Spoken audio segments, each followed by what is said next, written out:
اور سوسائٹی میں جو خامخواہ کے الزامات تھے وہ نہیں لگ پاتے اس پر۔ اکثر ہمارے یہاں یہ رواج بھی ہے کہ یہاں طلاق ہوا، وہاں لڑکی والے بڑھے اور زیورات وغیرہ یہ وہ جو بھی انہوں نے دیے تھے وہ کے کان سے در در سے وہ لینا شروع کر دیا، اتارنا شروع کر دیا ان کی خواتین نے۔ یہ جائز نہیں ہے۔ یہ اس لیے جائز نہیں ہے کہ جو کچھ لڑکی کو دیا گیا تھا لڑکے والوں کی طرف سے وہ انہوں نے برضا و رغبت دیا تھا، لڑکی نے یا لڑکی والوں نے مانگا نہیں تھا اسے، تو یہ گفٹ تھا، لڑکے کے والد کی طرف سے تھا یا جس کی طرف سے بھی تھا وہ گفٹ تھا، اور گفٹ کا واپس لے لینا یہ مناسب نہیں ہے۔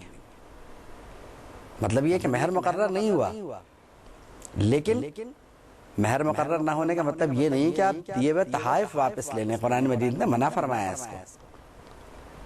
اللہ فرماتا ہے وَآتَيْتُمْ إِحْدَاهُنَّ قِنْطَارًا، اگر تم نے ان میں سے کسی ایک عورت کو بے شک کسی چیز کا ڈھیر ہی کیوں نہ دے دیا ہو، فَلَا تَأْخُذُوا مِنْهُ شَيْئًا، اس ڈھیر میں سے ذرہ برابر تمہیں اٹھانا نہیں ہے۔ تو اب آپ اندازہ لگائیں کہ قرآن مجید تو منع کر رہا ہے اور جاہلیت کے رواج کے تحت ہم کیا کر رہے ہیں؟ وہ تعلقات ٹوٹ رہے ہیں، اس سے اور زیادہ دلوں میں برائیاں آتی ہیں۔ جو دیا گیا وہ لینے میں تو اور زیادہ مسئلہ ہے۔ یہاں تو قرآن مجید دینے کی ترغیب دے رہا ہے ہمیں کہ طلاق دے دی ہے، مہر مقرر نہیں تو اور اسے دو، بجائے اس کے کہ تم اس سے لو۔ اللہ فرماتا ہے لا جناح علیکم ان طلقتم النساء ما لم تمسوہن، کہ تم پر کوئی مطالبہ نہیں، ترجمہ یہ بھی ہوتا ہے تم پر کچھ گناہ نہیں، لیکن یہ بات مجھے زیادہ بہتر لگتی ہے کہ ہم یہ کہیں تم پر کچھ مطالبہ نہیں ہے، تم سے کوئی مطالبہ نہیں۔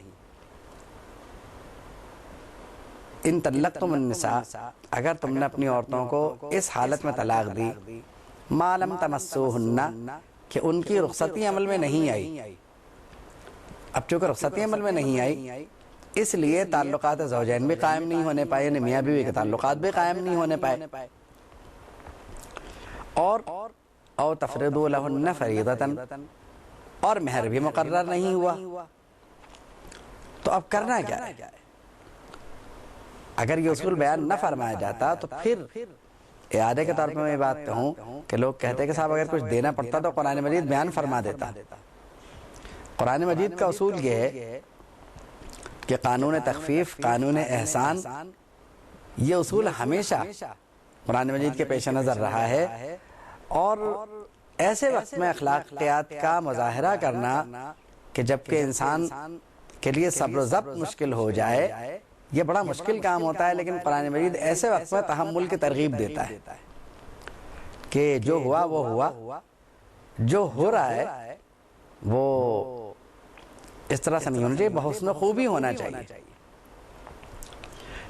بلکہ لڑکی والوں کا جو سامان آپ کے پاس ہے جہیز وغیرہ کی صورت میں وہ اسے واپس کر دینا چاہیے، کیونکہ قرآن مجید یہاں آپ کو دینے کی ترغیب دے رہا ہے، لینے کی ترغیب نہیں دے رہا۔ آپ نے مہر مقرر نہیں کیا، کوئی بات نہیں۔ وَمَتِّعُوهُنَّ عَلَى الْمُوسِعِ، صاحب وسعت جو ہے اس کا اپنا معاملہ ہے، وَعَلَى الْمُقْتَرِ قَدَرُهُ، اور تنگ دست کو اپنی طاقت کے مطابق دینا ہے۔ قرآن فرماتا ہے وَمَتِّعُوهُنَّ، انہیں کچھ برتنے کا سامان دو، انہیں سامان زندگی دو تاکہ وہ آگے اپنی زندگی آسانی سے شروع کر سکیں۔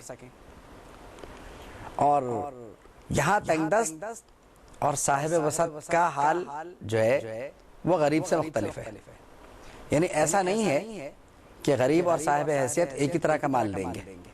غریب اپنی حیثیت کے مطابق مال دے گا، صاحب حیثیت اپنی حیثیت کے مطابق مال دے گا، لیکن کچھ نہ کچھ دینا ضرور ہے۔ غریب کم سے کم اتنا کر سکتا ہے کہ 3 کپڑوں کا ایک جوڑا جو ہے وہ اسے دے دے تاکہ وہ عزت و آبرو کے ساتھ اپنے والدین کے گھر میں رہے۔ اب اپنے والدین کے گھر میں ہے تو کیا ہوا، آپ کے گھر سے تحفہ تو جا سکتا ہے، اسے تحفہ سمجھ کے دے دیا جائے کہ ایک نام جو آپ کے نام کے ساتھ وابستہ ہوا تھا، اس نام کا کم سے کم اتنا حق تو بنتا ہے. آخر معاشرے میں اسے بھی زندہ رہنا ہے، آپ کو بھی زندہ رہنا ہے، تو اتنا حق جو ہے سوسائٹی میں وہ بنتا ہے. اب متعوہن، یعنی ان کو برتنے کا سامان دو. اب صاحب وسعت تو جو چاہے گا دے دے گا. تنگ دست جو ہے وہ کم سے کم ایک جوڑا کپڑا ضرور دے، کیونکہ یہ کہا جاتا ہے کہ یہ واجب ہے.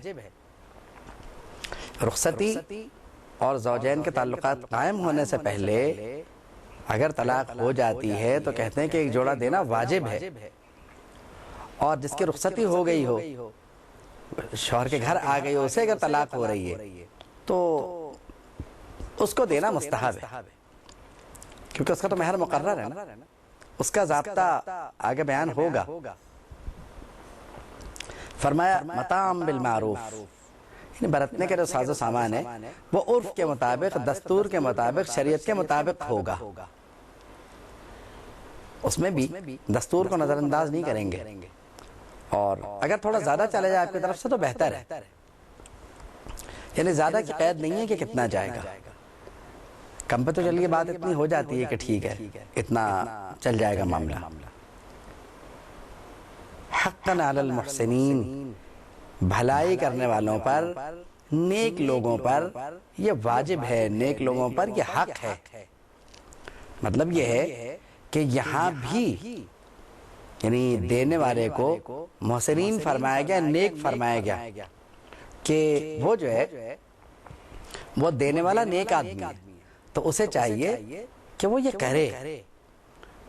تو اب آپ یہ دیکھیے کہ قرآن مجید میں جو طریقہ کار اختیار فرمایا گیا وہ یہ نہیں ہے کہ اسے لان تان کر کے یہ کہا جا رہا ہو کہ یہ تمہیں کرنا ہی کرنا ہے، بلکہ فرمایا جا رہا ہے کہ جو اچھے لوگ ہیں جنہیں نیکیاں کرنے کی عادت ہے وہ اس کو اپنے پہ واجب سمجھ کے کریں.